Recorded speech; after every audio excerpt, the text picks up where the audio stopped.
Le Seigneur soit avec vous. Évangile de Jésus-Christ, selon saint Luc. Gloire à toi, Seigneur. En ce temps-là, comme certains disciples parlaient du temple, des belles pierres et des ex-voto qui le décoraient, Jésus leur déclara : « Ce que vous contemplez, des jours viendront où il n'en restera pas pierre sur pierre. Tout sera détruit. » Ils lui demandèrent : « Maître, quand cela arrivera-t-il ? Et quel sera le signe que cela est sur le point d'arriver ?» Jésus répondit : « Prenez garde de ne pas vous laisser égarer, car beaucoup viendront sous mon nom et diront : c'est moi. Ou encore : le moment est tout proche. Ne marchez pas derrière eux. Quand vous entendrez parler de guerre et de désordre, ne soyez pas terrifiés. Il faut que cela arrive d'abord, mais ce ne sera pas aussitôt la fin. Alors, Jésus ajouta : on se dressera, nation contre nation, royaume contre royaume. Il y aura de grands tremblements de terre et, en divers lieux, des famines et des épidémies, des phénomènes effrayants surviendront et de grands signes venus du ciel. Mais avant tout cela, on portera la main sur vous et l'on vous persécutera. On vous livrera aux synagogues et aux prisons. On vous fera comparaître devant les rois et les gouverneurs à cause de mon nom. Cela vous amènera à rendre témoignage. Mettez-vous donc dans l'esprit que vous n'avez pas à vous préoccuper de votre défense. C'est moi qui vous donnerai un langage et une sagesse à laquelle tous vos adversaires ne pourront ni résister, ni s'opposer. Vous serez livrés même par vos parents, vos frères, votre famille et vos amis, et ils feront mettre à mort certains d'entre vous. Vous serez détestés de tous à cause de mon nom. Mais pas un cheveu de votre tête ne sera perdu. C'est par votre persévérance que vous garderez votre vie. Acclamons la parole de Dieu. Ne vous laissez donc pas vous égarer, comme nous l'avons entendu dans l'Évangile. Chers amis, ces paroles nous viennent de notre Seigneur Jésus-Christ. Et au vu de cet Évangile, cela peut faire peur. Vu les circonstances de notre vie, nous pouvons être parfois tentés de dire, tiens, c'est peut-être la fin du monde. Parce qu'il y a les guerres, il y a les épidémies. Il y a cette manifestation dont parle notre Seigneur. Mais rassurez-vous, le temps de Dieu n'est pas le temps des hommes. Dieu prend patience avec l'homme pour le ramener à lui. Mais ce que nous devons retenir aujourd'hui, chers amis, 3 choses. La persévérance, comme l'Évangile l'a bien fini. La patience mais surtout le pardon, la miséricorde. La persévérance parce que l'Église nous propose chaque année avec son thème. Et cette année est en train de finir.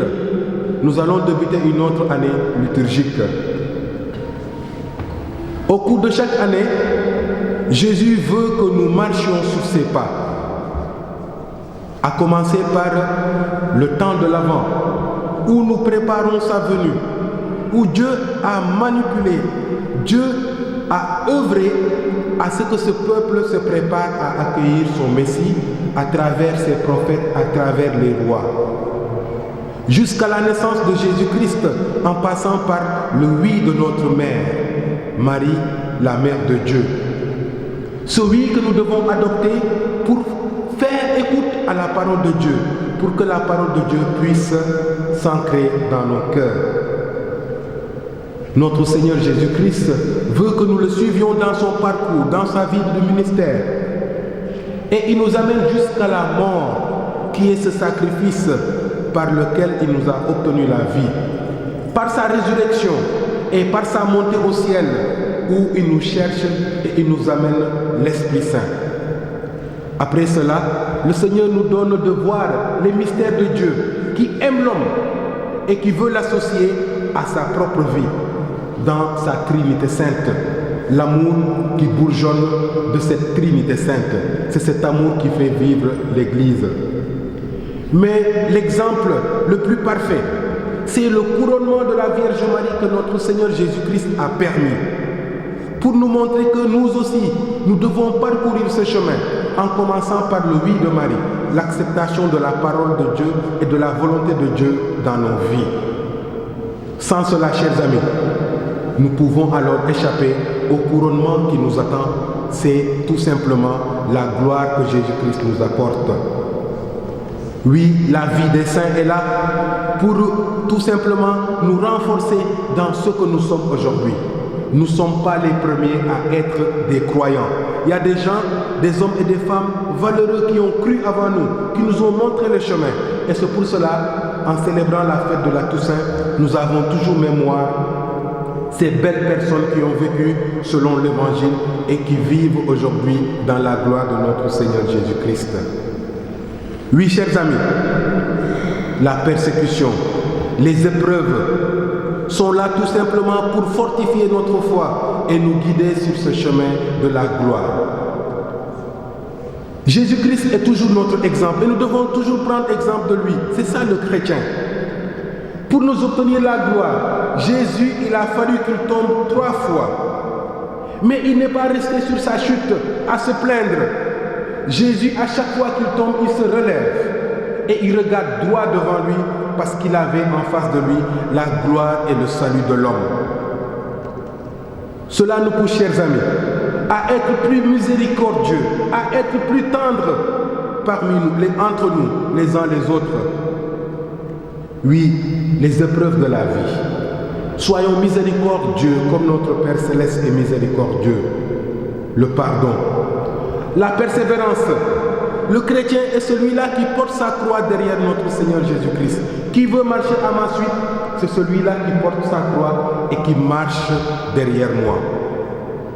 Être chrétien ne veut pas dire être sans persécution.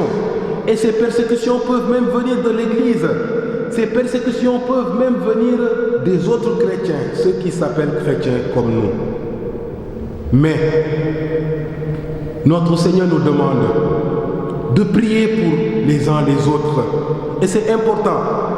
Quand nous venons à la messe, ce n'est pas seulement pour prier pour nous-mêmes, mais pour prier pour les autres. Celui qui est à côté de moi, celui qui est en face de moi et celui qui est derrière moi a une place dans ma prière de sanctification.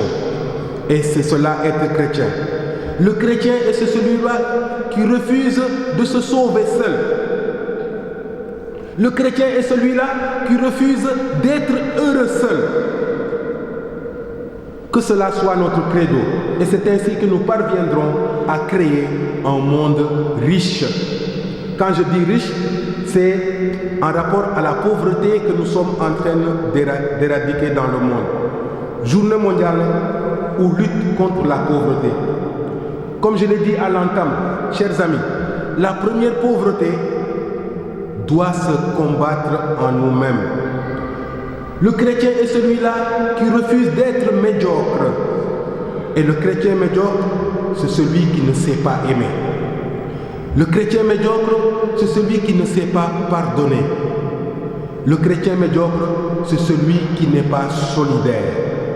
Alors, pour créer un monde juste, un monde riche, pour éradiquer enfin la pauvreté, il nous faut alors vivre la base, c'est l'amour que nous aurons les uns pour les autres.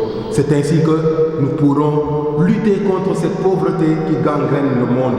Et c'est ainsi que les dirigeants de ce monde vont prendre exemple sur nous, car l'amour est la base de tout. Chers amis, en célébrant cette Eucharistie aujourd'hui, cette Eucharistie qui est la merveille du monde, la merveille par laquelle notre Seigneur Jésus-Christ a sauvé le monde, associons à nos prières aujourd'hui toutes ces personnes qui souffrent, toutes ces personnes qui sont victimes de la méchanceté de l'homme, toutes ces victimes du système de nos sociétés. Que le Seigneur nous donne un cœur aimant pour que nous puissions vivre en paix dans ce monde qui est appelé à la sainteté. Nous te le demandons, Jésus-Christ, par lui qui est vivant pour les siècles des siècles. Amen.